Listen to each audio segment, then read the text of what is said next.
Cette vidéo propose un tour d'horizon de la solution logicielle Vitam dans sa version Release 4, publiée en juillet 2017.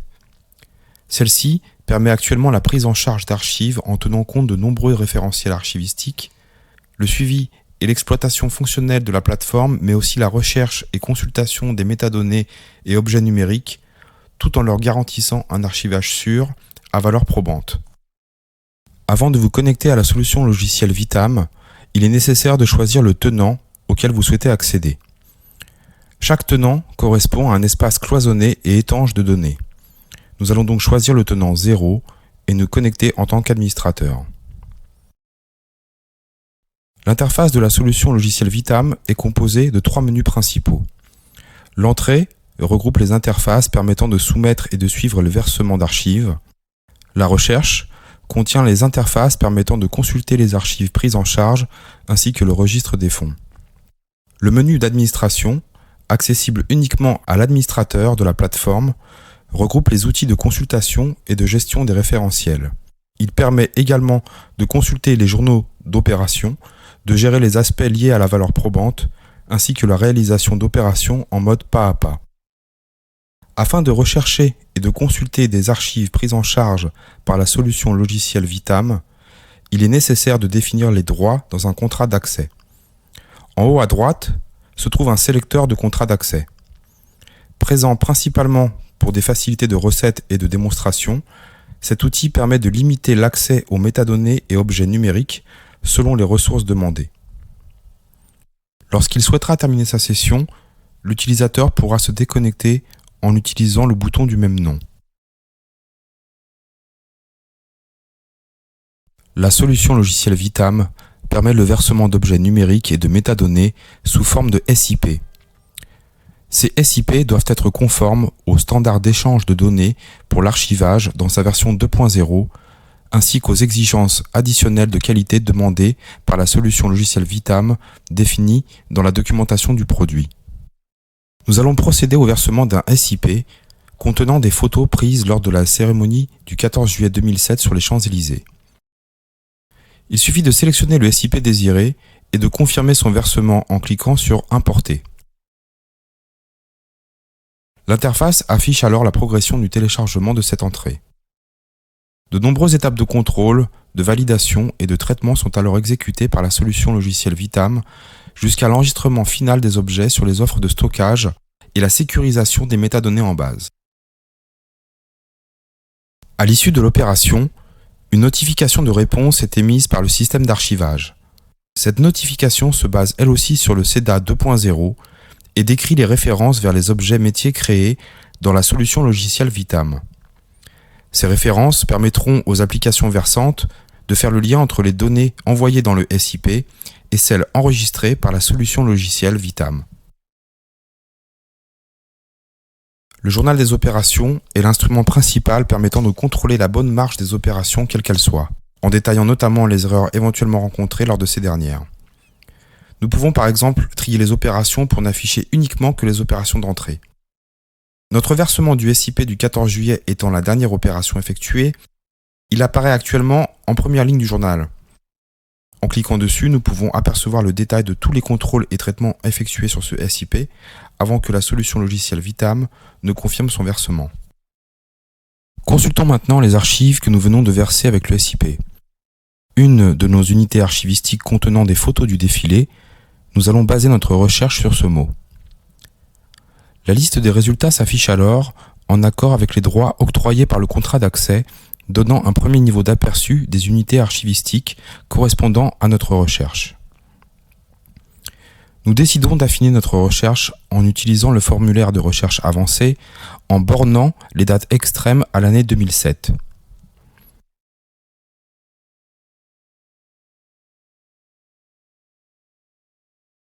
Nous avons trouvé l'unité archivistique contenant les photos qui nous intéressent. En cliquant dessus, le détail de cette unité s'affiche montrant l'ensemble des métadonnées qui lui sont relatives. Sur un mode similaire au journal des opérations, les journaux des cycles de vie détaillent l'historique des opérations ayant eu un impact sur cette unité archivistique. Cette unité archivistique contient le groupe d'objets binaires comportant les photos que nous recherchons. La partie inférieure de cet écran montre les règles de gestion ainsi que les métadonnées associées à ce groupe d'objets. Ce dernier possède également son propre journal du cycle de vie sur le même mode de fonctionnement que celui des unités archivistiques. L'interface offre la possibilité de télécharger les objets binaires dont notre photo. Chaque objet d'un groupe d'objets est typé selon un usage défini. Le contrat d'accès que nous utilisons actuellement ne nous permet de télécharger que les usages de diffusion, ce que nous faisons.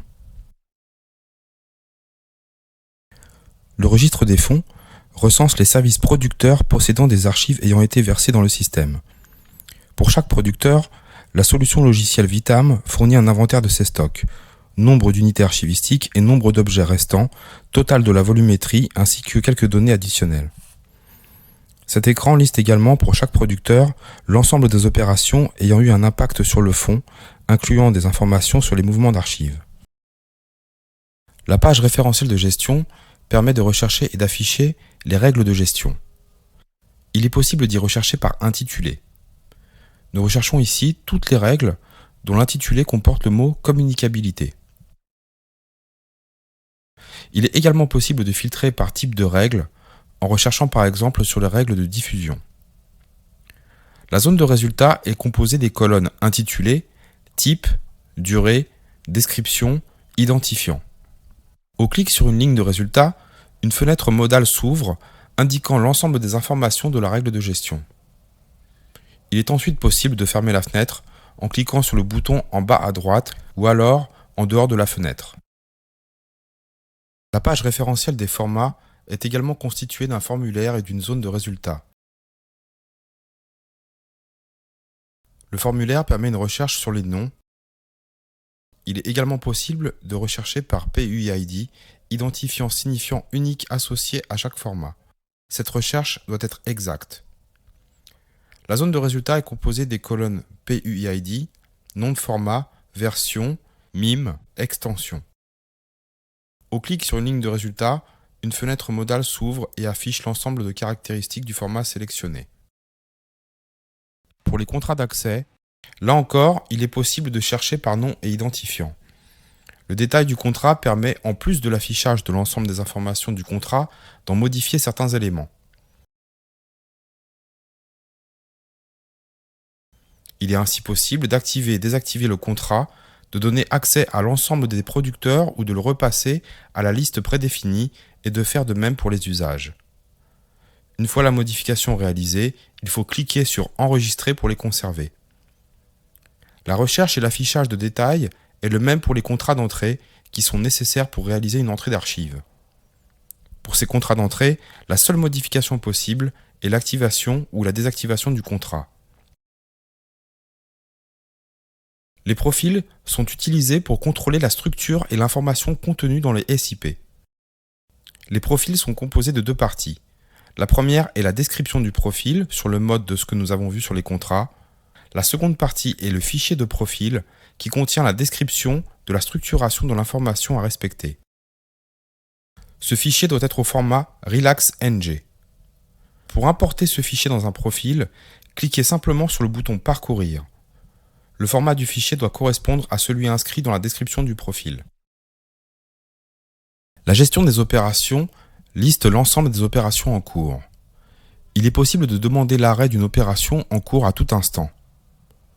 La solution logicielle Vitam permet d'effectuer un versement dans un mode pas à pas. Dans ce cas, le processus d'entrée est déclenché et s'arrête dès la première étape de contrôle interne.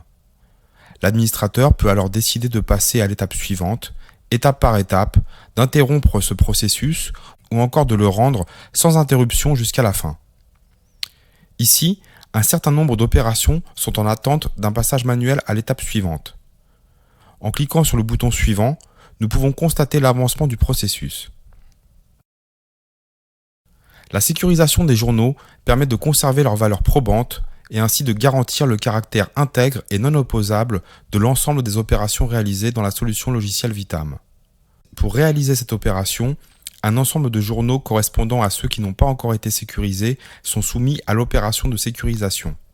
Cette opération se déclenche à intervalles réguliers. Elle permet de rassembler au sein d'un même fichier l'ensemble des journaux et de conserver leur valeur probante par la réalisation d'un ensemble de traitements. Il est nécessaire de cliquer sur « Rechercher » pour afficher l'ensemble des journaux sécurisés. Le formulaire permet de rechercher par identifiant, date extrême et type de journaux. Actuellement, seuls les journaux de type opération sont sécurisés et donc disponibles.